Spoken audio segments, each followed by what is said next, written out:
नमस्कार, आप देख रहे हैं सिटी तहलका। मैं हूं जितेंद्र अहलावत। और लगातार अब 12वीं का रिजल्ट आने के बाद अब कॉलेज में जो है उन्हें प्रवेश करना है, उसको लेकर के असमंजस की स्थिति लगातार स्टूडेंट्स में बनी हुई है।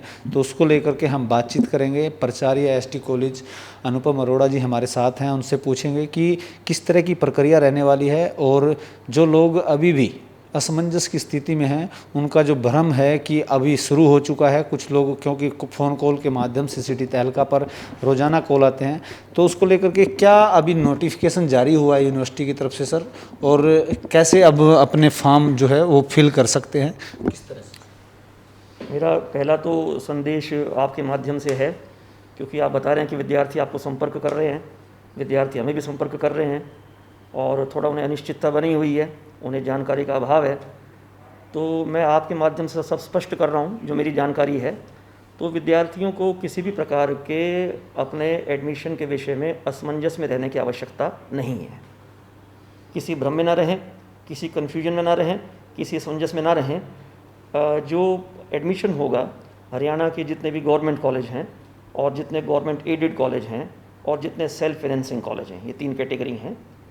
सरकारी कॉलेज, सरकारी सहायता प्राप्त कॉलेज और पूर्णतः जो प्राइवेट कॉलेज हैं, इनमें स्नातक में यानी ग्रेजुएट कोर्सेज़ में और जो स्नातकोत्तर पोस्ट ग्रेजुएट कोर्सेज़ में जो एडमिशन होगा वो ऑनलाइन प्रक्रिया से होगा। और गत अनेक वर्षों से जो एडमिशन हो रहा है वो ऑनलाइन प्रक्रिया से ही हो रहा है, तो इस बार भी प्रक्रिया जो रहेगी वो ऑनलाइन ही रहेगी। और हरियाणा गवर्नमेंट का जो उच्चतर शिक्षा विभाग है, हायर एजुकेशन डिपार्टमेंट, वो इस सारी प्रक्रिया को कोऑर्डिनेट करता है। एक गवर्नमेंट का वेब पोर्टल होता है। तो एक सरकार की तरफ से एक नोटिफिकेशन 2020-21 सत्र के प्रवेश के लिए बहुत शीघ्र ही आने वाला है, संभावित है। ठीक है, बहुत शीघ्र का अर्थात ये कि अगले 1 सप्ताह में या इससे कुछ पहले या 2 दिन बाद नोटिफिकेशन सरकार की ओर से संभावित है, जिसमें सत्र 2020-21 की जो ऑनलाइन प्रक्रिया है उसे स्पष्ट किया जाएगा कि विद्यार्थी पोर्टल पे आवेदन करेंगे तो पोर्टल का एड्रेस दिया जाएगा ई फॉर्म में कि आप इस पोर्टल पे अप्लाई करें। और उस विद्यार्थी को आवेदन करने के लिए किस किस दस्तावेज की आवश्यकता होगी ये स्पष्ट किया जाएगा। तो विद्यार्थी अपना रजिस्ट्रेशन करवाएगा यानी आवेदन करेगा। तत्पश्चात दूसरी जो प्रक्रिया होगी, विद्यार्थी जब रजिस्ट्रेशन करवाएगा तो कॉलेज का चयन और कोर्स का चयन अपनी वरीयता के अनुसार देगा कि किस कॉलेज की प्राथमिकता है और किस कोर्स की प्राथमिकता है। और तत्पश्चात जो दूसरा चरण आएगा, पहला चरण है विद्यार्थी का आवेदन कि महाविद्यालय की और कोर्स की वरीयता होगी और आवेदन ई प्रणाली से हो गया, ठीक है, पोर्टल के ऊपर। दूसरा जो प्रक्रिया रहेगी वो मेरिट लिस्ट जो है तैयार होगी, कट ऑफ लिस्ट जिसको आप कहते हैं। मेरिट लिस्ट में विद्यार्थी का नाम आएगा, ठीक है, दूसरा चरण ये रहेगा। तीसरा चरण ये है कि जिस मेरिट सूची में महाविद्यालय में जिसमें विद्यार्थी का नाम आता है वहाँ उसकी रुचि है, उसे वहाँ अपनी फ़ीस जमा करवानी है। लेकिन फ़ीस जमा कराने के लिए भी विद्यार्थी महाविद्यालय में आने पर निर्भर नहीं होगा। ये सब का सब कुछ जो प्रोसेस होगा, प्रणाली होगी, वो घर बैठे बैठे ही विद्यार्थी सब कर पाएगा।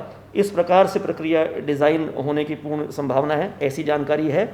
और डिजिटल ट्रांसैक्शन के माध्यम से ही विद्यार्थी अपनी फ़ीस को जमा करवा पाएगा। कुछ परिवार ऐसे भी होते हैं एलिजिबल नहीं होते और उनको ऐसी जानकारी भी नहीं होती है, तो उसको किस तरह से मॉडिफाई, कुछ अलग चीज़ आई है भी कॉलेज में ही आकर के करवाना पड़ेगा, इसको लेकर?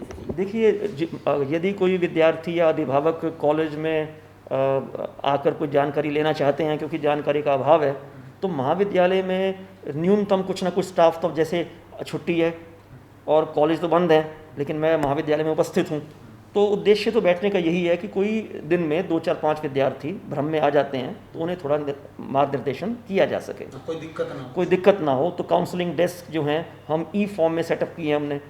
हमने जो मोबाइल नंबर हैं, ठीक है, अपने जो शिक्षक हैं उनके मोबाइल नंबर हैं, उनको भी हमने साझा किया सोशल मीडिया के माध्यम से कि एडमिशन से रिलेटेड कोई क्वेरी है, बच्चे की कोई प्रश्न है तो हमसे वो बात कर सकता है।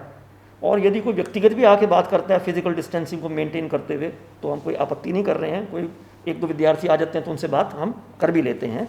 और जो बात प्रारंभ हुई थी कि असमंजस ना रखें, अब तक हरियाणा सरकार की ओर से 2020-21 सत्र के प्रवेश के लिए जो ऑनलाइन प्रक्रिया से नोटिफिकेशन जो आना था, अब तक वो नोटिफिकेशन आया नहीं है।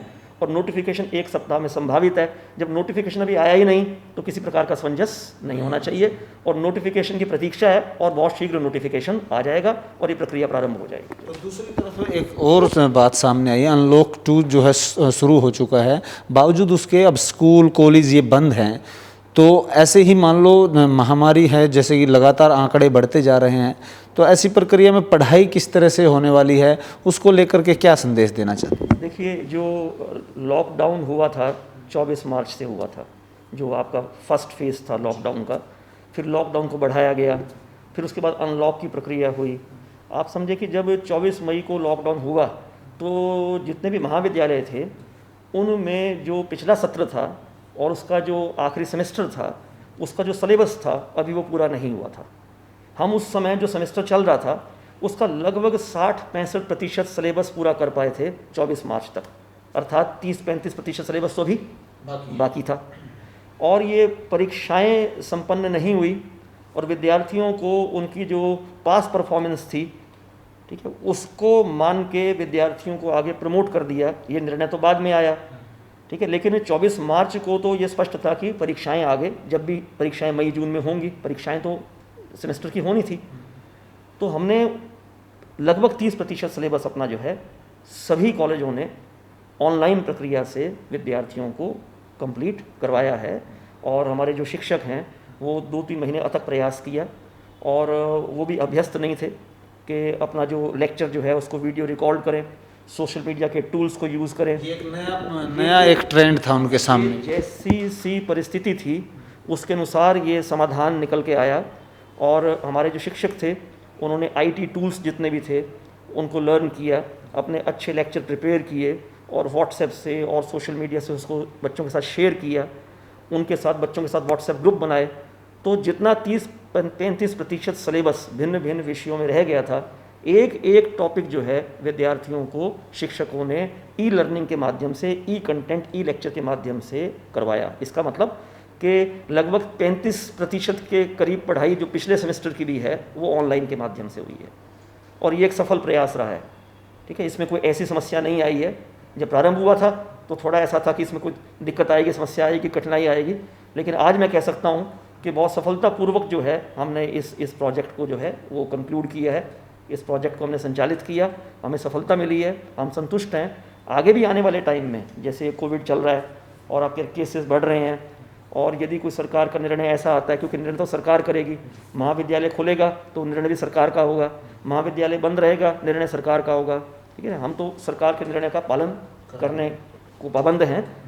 तो यदि निर्णय ऐसा आता है कि महाविद्यालय अभी खुलने की स्थिति में नहीं है और मतलब बच्चों का समय की क्षति भी नहीं होनी चाहिए, साल की क्षति भी नहीं होनी चाहिए, बच्चे खाली और भ्रमित हैं, ठीक है, थोड़ा सा बच्चों का अवसाद भी होती है, अनिश्चितता भी होती है, चिंता भी होती है, तो बच्चों को व्यस्त भी करना है। तो ऑनलाइन के माध्यम से आने वाला जो सेमेस्टर है उसकी पढ़ाई को शुरू किया जा सकता है, सुचारू शुरू किया जा सकता है, इसमें कोई संशय नहीं है। तो कोरोना वैश्विक महामारी ने एक नया जो है ट्रेंड, ई लर्निंग की बात की जाए, ऑनलाइन क्लासेस की बात की जाए, तो जब इसको ट्रैक पर उतारा गया तो किस तरह की कठिनाइयाँ सामने आई और इसको सुचारू रूप देने के लिए क्या क्या प्रयास किए गए अपनी तरफ से?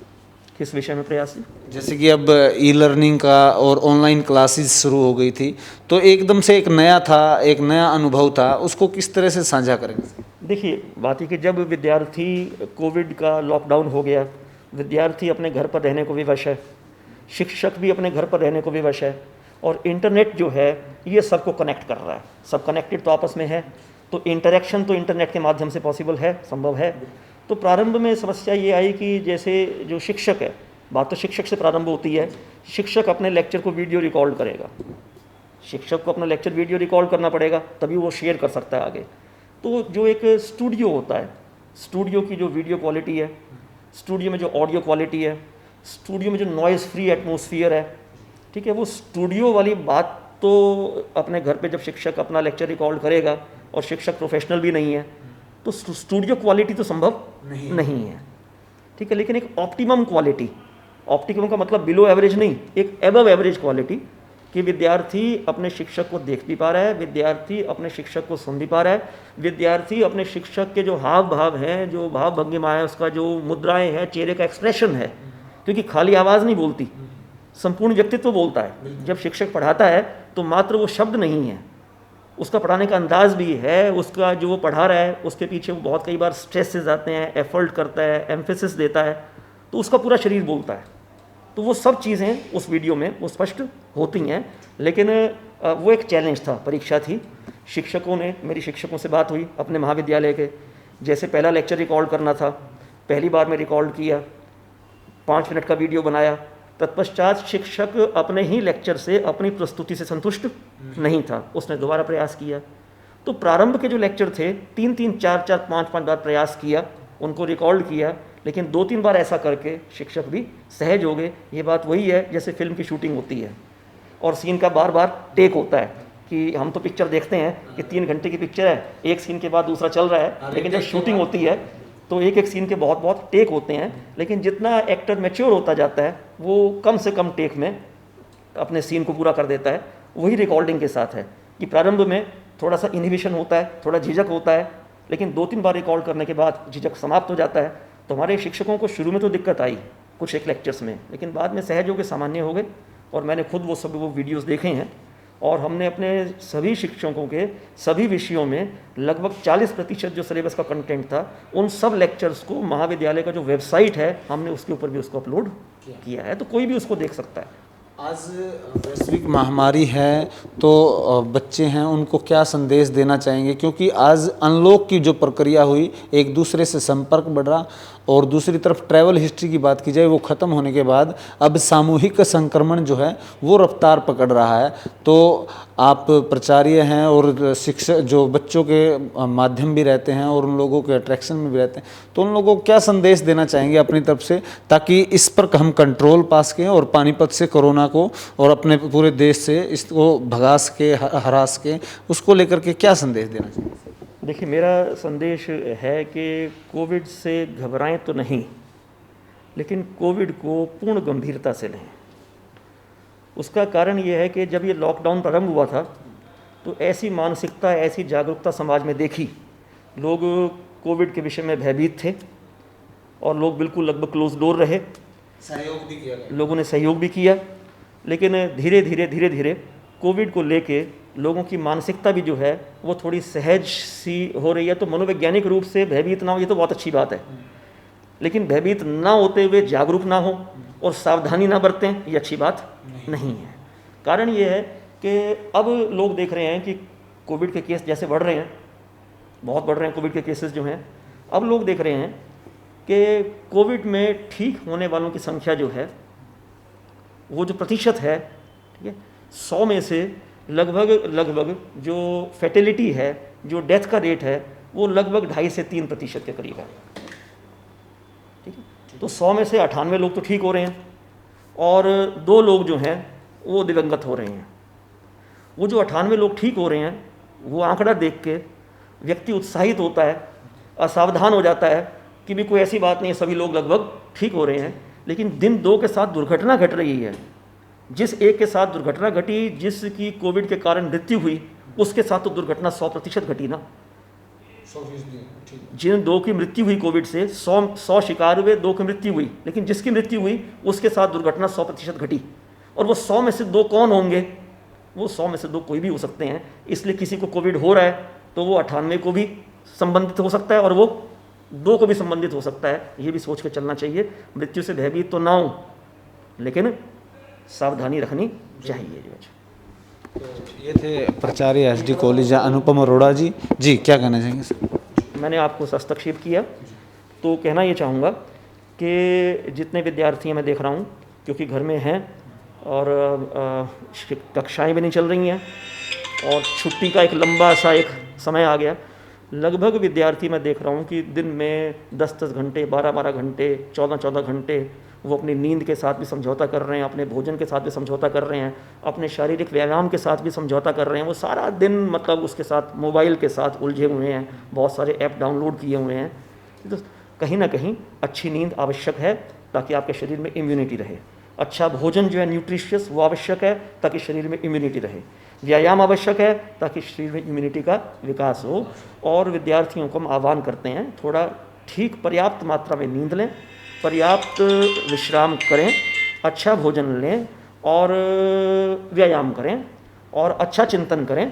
और इस समय में समय मिला, इस समय में तो कुछ अच्छा साहित्य पढ़ें। अगर आप मोबाइल का प्रयोग कर रहे हैं, दुरुपयोग ना करें, सकारात्मक प्रयोग करें। कुछ अच्छा साहित्य आप उसके माध्यम से, इंटरनेट के माध्यम से पढ़ें, अच्छी पुस्तकें पढ़ें, भारतीय साहित्य को पढ़ें, कुछ हिंदी साहित्य को पढ़ें, अच्छे लेखकों को पढ़ें, कुछ विचार मिलेगा, कुछ संस्कार मिलेगा, कुछ आदर्श मिलेगा ना। तो ये थोड़ा सा अपना विद्यार्थी थोड़ा इस विषय में ध्यान रखें। और फिजिकल डिस्टेंसिंग है, मास्क है, बार बार हाथ धोना है, सैनिटाइज करना है, उन सब सावधानियों को बरतें। कोरोना में बहुत जो अच्छी दर है ठीक होने की, उससे भ्रमित ना होते हुए, ठीक है, कोरोना को एक बड़ी बीमारी मानते हुए बिना डरे अपनी सावधानी के साथ कोई समझौता ना करें। तो ये थे एसडी कॉलेज अनुपम अरोड़ा जी। उन्होंने स्टूडेंट्स को आह्वान किया, अपील की और उन्होंने जो है गाइडलाइन के तहत तो उनको ये भी बताया कि इस कोरोना की वैश्विक महामारी से डरने की ज़रूरत नहीं है, सावधानी बरतने की ज़रूरत है। तो दूसरी तरफ वहीं कॉलेज के जो बच्चे हैं जो आज कॉलेज के अंदर एंटर करना चाहते हैं, जो 12वीं पास करने के बाद, उनकी हर बात का जवाब देते हुए उन्होंने कहा कि जल्द जो नोटिफिकेशन आएगी वो तमाम बच्चों को जो है ऑनलाइन प्रक्रिया के तहत उनको फॉर्म भरना होगा और जैसे जैसे जो गाइडलाइन आएगी वो तमाम सिटी तहलका के माध्यम से हम भी आप तक पहुंचाते रहेंगे। आप हमारे साथ जुड़े, आपका बहुत बहुत शुक्रिया। सहयोगी धर्मवीर सहरावत के साथ जितेंद्र अहलावत, सिटी तहलका, पानीपत।